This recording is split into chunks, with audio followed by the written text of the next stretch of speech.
Norman est technicien de maintenance à l'usine de Koniambo Nickel depuis 12 ans. Au vu de la situation financière de l'entreprise et l'annonce qu'a fait Glencore de suspendre l'activité le 29 février, le père de famille est inquiet pour son emploi et pour l'avenir de son foyer.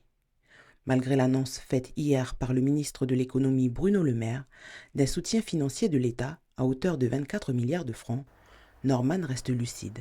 Je trouve que c'est bien au niveau de l'État de faire ça, mais après, c'est Glencore qui décide qu'est-ce qu'ils vont faire, quoi. S'ils continuent, s'ils financent ou pas.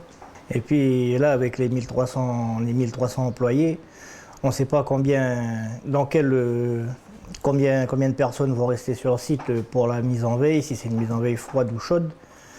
Et si c'est une mise en veille chaude, là, il va rester à peu près que 200 personnes sur le site. Ça va faire 1200 personnes qui vont être à l'extérieur. Là, au niveau de la CAFAT et puis tout ça, ça va être dur. Je ne sais pas s'ils vont pouvoir tenir pour le chômage et puis tout ça, quoi. On a tous des crédits et puis tout ça. Comment ça va se passer au niveau des banques pour les crédits si on se fait enlever tout ce qu'on a eu en travaillant pour KNS, quoi, avec les emprunts qu'on a eus, quoi, ça va être un peu difficile pour nous, quoi. Cette situation a un impact direct sur sa famille. Pour passer le cap, avec 4 enfants à la maison, Norman et sa femme sont vigilants sur leurs dépenses, notamment en cette période de rentrée scolaire. Non, c'est bon. Ça va aller.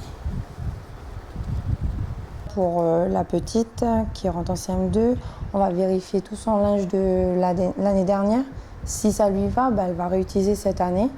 Et pour la grande, en fait, on fait des échanges, c'est-à-dire que tout ce qui ne lui va pas, la petite, elle essaye et puis on recycle comme ça. À rebondir, après, c'est compliqué parce que vu que toute l'industrie de la mine est dans le même état, est-ce qu'il va retrouver un emploi tout de suite?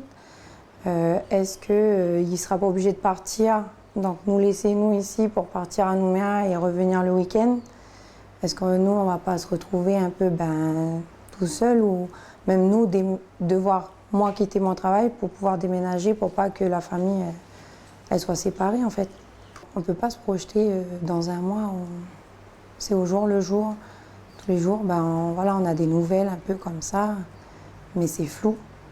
Donc, tant qu'on n'aura pas vraiment un KNS qui va dire vraiment ce qu'il en est, on ne pourra pas se projeter.